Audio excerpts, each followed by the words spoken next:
Between the years of 1962 and 1964, Ferrari built 36 of the race version of their 250 series, the 250 GTO.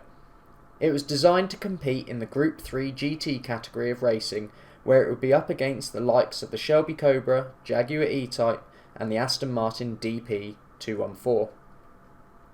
FIA regulations at the time meant that you needed to build 100 homologated versions in order to compete. Ferrari got around this by numbering their cars out of sequence to suggest that there were more cars than there actually were. Enzo Ferrari also played a clever trick where he would move the same cars to different locations around the world to make it appear that there were more. The car had its racing debut in 1962 at the 12 Hours of Sebring, where the current F1 champion Phil Hill and his teammate Olivier Gendebien finished second overall behind the prototype class Ferrari of Bonnier and Scarfiotti.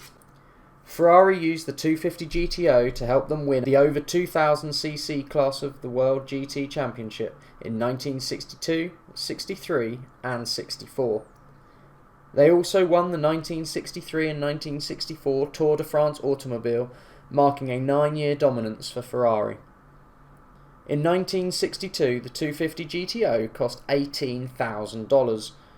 Prices fluctuated until the late 1970s, early 1980s, where prices started to climb rapidly. In 1977, Nick Mason, the drummer of Pink Floyd, bought a 250 GTO for £37,000, approximately £226,000 today. 1 year later, a 250 GTO sold for $125,000. In 2018, a Ferrari 250 GTO broke the record for most expensive car sold at auction by reaching a whopping $70 million. Now this car is almost priceless and it's one of the most iconic racing cars of all time. So let's see how quickly it can go up the Goodwood Festival of Speed hill climb.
And the 1962 Ferrari 250 GTO did the Goodwood Festival of Speed hill climb in a 1 minute 0.9.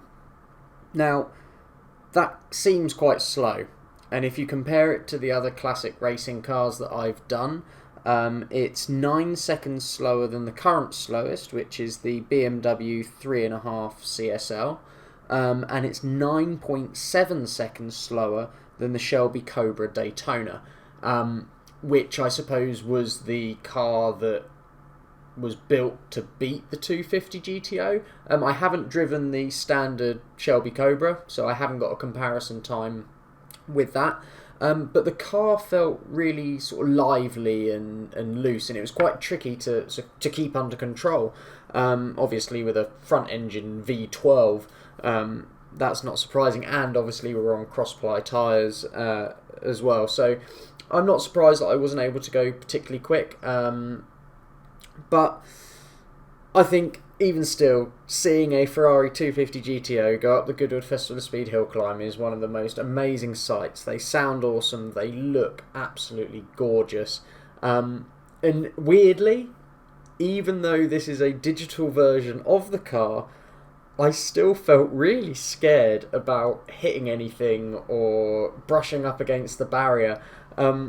in my head, I was like, this car's worth $70 million. Like, I can't afford to crash it. Yeah, it was really, really weird. But I hope you guys have enjoyed this episode, and I will see you next time, where we will definitely be driving some more cars up the hill climb. Bye-bye.